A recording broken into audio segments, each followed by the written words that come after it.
Well, thank you all for joining us today, and it's no secret that since I took office, I've made it a top priority to give the people of Baltimore County a government that is innovative, efficient, and responsible in all ways. And a critical component of that commitment is ensuring that we take advantage of technology that is available to us. Well, 5 months ago, I laid out 24 technology initiatives as part of our Innovation, Efficiency, and Consolidation report.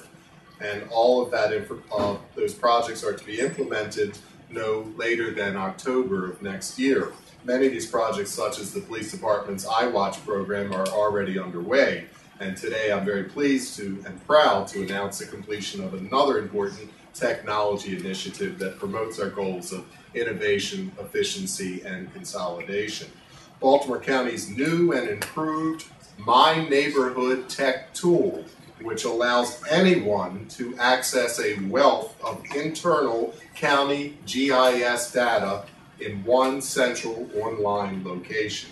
This redesigned web tool consolidates 11 applications into one user-friendly interface, and thanks to a simplified navigation and incorporation of multiple tools, the improved My Neighborhood site will allow users, by simply searching for an address, to be able to pull up a wide variety of commonly searched for information such as zoning, school districts, voting districts, police precincts, tax account information, and much more.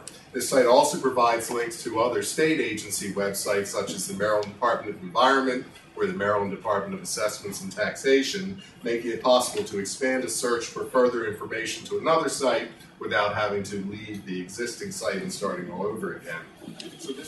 One of the primary design principles of the new My Neighborhood site was to provide as much information as possible to the user with as few mouse clicks as needed. Rather than explaining each component of the new application right away, let's start the demonstration with the frequent use of the site and then explore the application further. One of the most frequent pieces of information that citizens look for is the zoning classification of an address or property. For this reason, there's a link on the Baltimore County homepage called Find Your Zoning that will open the My Neighborhood application. Once we accept the disclaimer at the beginning, we're ready to find the zoning of an address or property. Let's find the zoning classification of an address that everyone who made it here is familiar with, 400 Washington Avenue. The upper left corner of the window has a search tool where we can enter an address or the tax account number of a property.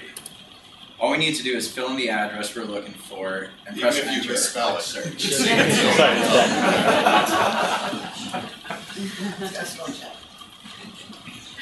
As soon as the matching address is found, the map display will zoom to the location and the side panel will display report results about the address.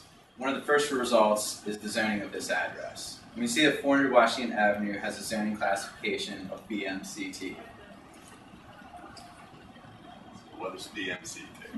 So, now that we know what the zoning is, to find out more information, we can click on the More button, and we can see what other options we have for this. We see a link called Zoning Details. The Zoning Details link opens a report for the specific zoning classification.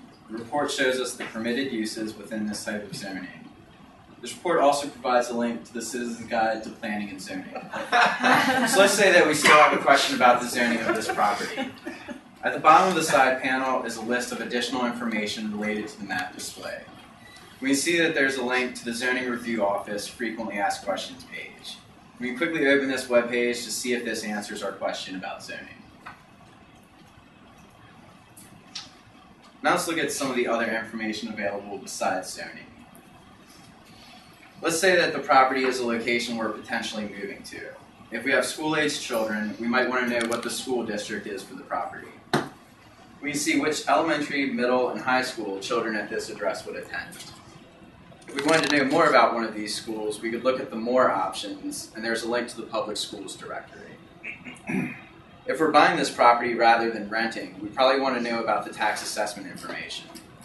If we look at the More options for the tax account number, we see a link named Real Property Report. This link will take us to the Maryland Department of Assessment and Taxation's Real Property website. Instead of just taking us to the home page of Real Property, and requiring us to search for the property report, the link will go directly to the report for the property that we're looking at in my neighborhood. Let's look at how we can find even more information about this property. To the right of the search tools is the theme bar. In the My Neighborhood application, a theme is a collection of related map information or layers. Each theme has different map layers that are automatically displayed. Each theme also has its own specific report results and links in the additional information section of the side panel. When we switch between different themes, the side panel will change to display the information related to the active theme. For example, when we switch to the historic theme, the report results update to show the historic information about this address, such as the county landmark name and the Maryland Inventory of Historic Properties number. We can also see that the links in the additional information have changed. The environmental theme shows you information about streams, soils, and other environmental resources. It also highlights our land preservation programs. We're very excited to have this tool available. We think it's going to help us work more effectively with all of our customers and our partners. You can use My Neighborhood to communicate about pollution problems you see in your community. For example, you might be out at Meadowood Park enjoying a nice day. You might notice a pollution problem in a stream at the park. Now, Meadowood's a very big park. There are 3 streams on the property. It can be hard for you to call us and tell us exactly where the problem was. Using My Neighborhood, you can zoom to where you were when you saw the problem. You can then find out what the name of the stream was. Use this identify tool to do that. You can see that this stream is called Deep Run. Now you can use the share link so you can show other people, including us, right where the problem was. This will make it much easier for us to find it and take care of it. My Neighborhood has links to all of our websites down on the lower right or left here. So you can quickly find out contact information for who in our department you can report this problem to. We'll be adding a pollution reporting tool to our website soon that will make this process even easier. You can also use My Neighborhood to find out if a property is protected by a conservation easement. Conservation easements are meant to protect properties and keep them as open space. They restrict particular development uses on the property. This information is very important to know if you're looking to buy some property. You need to know what uses are going to be allowed and what are going to be restricted. To find this information in the past, you'd have to search through the land records. It's a very difficult and time-consuming task. It can be very expensive as well if you have to hire a lawyer to do the title search. Now with My Neighborhood, you can simply zoom to the property of interest. Oh, great. And you can immediately find out if there is a conservation easement. You can see here that there is a conservation easement. It's a MALPF, or MALF type of easement. You might want to know what that means. So you can follow our links down here to our land preservation program and find out about conservation easements. Ray demonstrated how easy it is to find a property and learn about its zoning, so I'm going to relate how a part of the development review process within the Office of Planning. The developer's engineer, when they send in a development plan to our office, they're required to include on that plan a specific list of information about that site. This list includes things such as census tracts, council districts, school districts, transportation analysis zones, and others. All this information helps us determine basically how that new development might affect the community around it. In the past, they would email us, call us, we would put together the list of information, we would email them a response, usually the same or the next day. Now, they're able to access all that data almost instantly on My Neighborhood's Land Development tab on their own schedules. There's no waiting for anybody involved. And no use of county time having to provide that information. You've heard from Rob and John about some of the benefits to customers being business homeowners. I'm going to kind of look at it from the employees' end, being public works. Our mission being to maintain a public infrastructure, it was hard for me to limit this to only 4 applications. But what I kind of thought I would do is a typical thing might be, if John will point out contours. If you all understand, the contour is the flow of the ground. When we get a storm drain inquiry, our engineer at his desk can bring this up, look right at the contours, and see if that inquiry is valid, see where the water should go, it's a good step towards a resolution quickly. If we have an emergency repair or replacement of a road, you sometimes lose the striping. If the striping drawing hasn't been created, our striping crew can go back, do a quick shot of what it was before construction, replace the stripes. Easy done, Brad, there, what people like, so that's what we want to do. Another thing, if we're in a neighborhood, and I don't think there's a neighborhood up there that's going to work for this one, but anyhow, if we're in a neighborhood where they've requested either a change in the parking restrictions or maybe a handicapped access space, a handicapped parking space, our engineers can bring up the map, view the roads, alleys, parking pads, whatever may be there existing to determine if the space is possible, and try to decide what effects it will have on the remaining parking in the neighborhood. It's like if you got a row home community or townhouse community, you've got parallel parking, if you've got a parking pad out back, that helps. If you've got an alley, that helps. But it's all a way to get the response quicker back to the citizen with inquiries. Also, traffic calming is another thing.